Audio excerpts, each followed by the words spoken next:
दोस्तों, आपने अक्सर देखा होगा आपको आपके आसपास बिजनेसमैन या तो मारवाड़ी मिलेंगे या फिर गुजराती, क्योंकि इनका बिजनेस करने का तरीका सबसे अलग होता है एंड इन पर्टिकुलर्स गुजराती लोगों का। आज मैं आपको ऐसी ही एक गुजराती कम्युनिटी के बारे में बताने वाला हूँ जिनका सफ़र गरीबी से शुरू हुआ, लेकिन आज वो अमेरिका में 50% मोटेल बिजनेस के मालिक बन चुके हैं। और ये कम्युनिटी है गुजराती पटेल्स की, जो कि इंडिया की 1% पॉपुलेशन का ही हिस्सा है। तो ये बात है सन 1972 की, जब मैक्सिमम पटेल्स उगांडा देश में अपना व्यापार कर रहे थे, जिससे कि वो वहाँ के अमीर लोगों में शामिल हो चुके थे।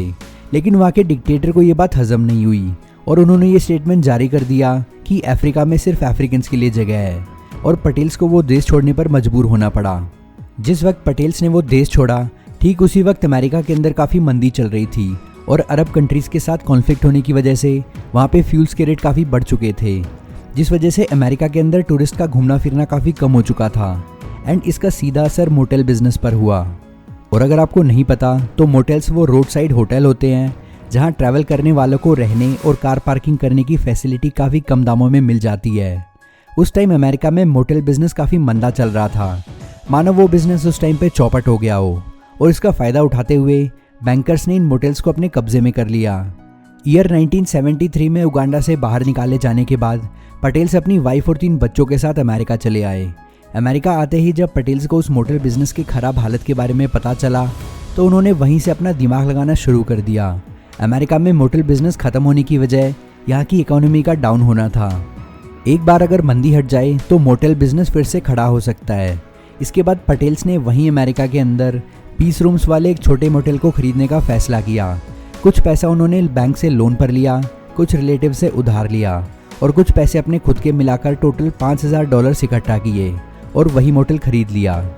पटेल्स और उनकी फैमिली कहीं और न रह करके उसी मोटेल के अंदर रहने लगे, जिससे उनका कहीं और रहने का खर्चा भी बच गया। और सिर्फ इतना ही नहीं, बल्कि और पैसा बचाने के लिए उन्होंने वहाँ के स्टाफ को भी बाहर निकाल दिया और खुद ही अपनी बीवी बच्चों के साथ मोटेल चलाने लगे। यहाँ वो खुद ही रिसेप्शनिस्ट, कारपेंटर, प्लम्बर, इलेक्ट्रीशियन और भी बाकी के काफ़ी सारे काम करने लगे, जिससे उनको काफ़ी सारी बचत हो रही थी। अब क्योंकि उनका परिवार ही मोटेल चला रहा था, तो उनको वहाँ से बाहर आने जाने का वक्त ही नहीं मिलता था, और इससे उनके ट्रैवलिंग का खर्चा भी बच गया। ना कोई घर का किराया, ना कोई वेकेशन, ना एंटरटेनमेंट, ना ट्रैवलिंग, और ना ही किसी स्टाफ की सैलरी। इन सब खर्चों की पटेल्स को ज़रा भी चिंता नहीं थी, और इसी वजह से वो अपने मोटेल्स के रूम को अपने कस्टमर्स को बाकियों से काफ़ी कम दामों पर दे देते थे। और यही एक वजह थी कि हर समय उनके मोटेल्स पूरी तरह भरे रहते थे। पटेल्स के इतने बजट कट्स की वजह से ही उनका साल भर का खर्चा $5000 से भी कम रहता था। तो चलो अब इस बात को एक कैलकुलेशन करके समझते हैं, जिससे आप पटेल्स को होने वाले प्रॉफिट और लॉस की पूरी जानकारी ले पाओगे। अगर हम पटेल्स के रेवेन्यू की बात करें तो 18 रूम्स को अगर $12 या $13 पर डे 60% ऑक्यूपेंसी के हिसाब से देखा जाए, तो एक साल के अंदर पटेल्स को टोटल $50,000 का रेवेन्यू मिलेगा। और वहीं अगर उनके एक्सपेंसेस यानी उनके खर्चों के बारे में बात करें तो बैंक लोन पर साल भर का इंटरेस्ट हो गया $5000 और बैंक लोन का प्रिंसिपल अमाउंट भी $5000 ही होगा। मोटेल्स को चलाने का खर्चा $10,000 और लास्ट में साल भर के फैमिली के एक्सपेंसेस $5000, और ये सब टोटल मिलाकर बनते हैं $25,000, जिसमें से अगर आप टैक्स भी कट कर दें तो फिर भी पटेल्स को एक साल के अंदर लगभग $15,000 का प्रॉफिट मिलता है। अब देखिए, अगर ये बिजनेस ना भी चला तो भी पटेल्स के पास सिर्फ खोने के लिए $5000 की इन्वेस्टमेंट और उस मोटेल के अलावा कुछ भी नहीं था, इसलिए बैंक भी उस पर कब्जा करके क्या ही कर लेता। इसलिए बैंक को भी इसी में भलाई लगी कि पटेल्स के साथ मिलकर इस मोटेल बिजनेस को आगे ले जाया जाए, ताकि उनको भी टाइम से उनकी लोन की प्रिंसिपल और इंटरेस्ट अमाउंट मिलती रहे। अब कुछ साल बीत जाने के बाद पटेल ने ये बिजनेस अपने बेटे को सौंप दिया और खुद दूसरे मोटेल की तलाश में निकल पड़े। इस बार उन्होंने 50 रूम्स वाला मोटेल खरीदा और इस पर भी उन्होंने वही पुरानी तरकीब अपनाई, एंड एज एक्सपेक्टेड ये मोटेल बिजनेस भी काफ़ी अच्छा चल पड़ा।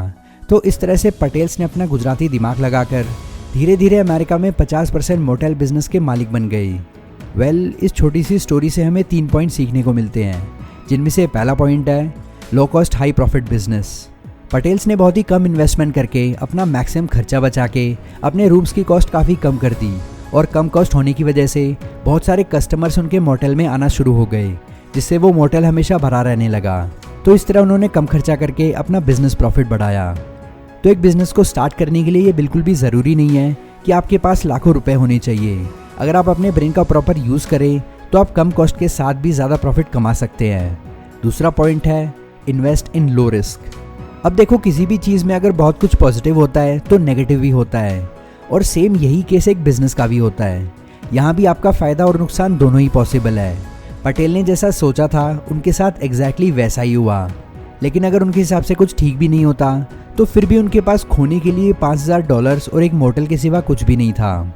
वेल, इस पॉइंट से हमें ऑथर ने ये एडवाइस करने की कोशिश की है कि आपको अपने बिजनेस के लिए ये सोचना चाहिए कि किस तरह से आप इसकी कॉस्ट कम कर सकते हैं, ताकि अगर आपको नुकसान भी हो तो आपको ज़्यादा फर्क ना पड़े। और तीसरा पॉइंट है लो कंपटीशन प्राइस। आपको हमेशा अपना पैसा ऐसे बिजनेस में इन्वेस्ट करना चाहिए जिसमें आपके ज़्यादा कॉम्पिटिटर्स ना हो। पटेल ने जब अपने बिजनेस की शुरुआत की थी तो उस वक्त उस बिजनेस में कोई भी अपना पैसा इन्वेस्ट नहीं करना चाहता था, लेकिन उन्होंने इन्वेस्ट किया क्योंकि उनको ये पता था कि उनको इसमें कंपटीशन बिल्कुल भी ना के बराबर मिलने वाला है। और यही एक वजह थी कि उनके बिजनेस स्टार्ट करने के कुछ ही दिनों बाद वो काफ़ी अच्छा चल पड़ा।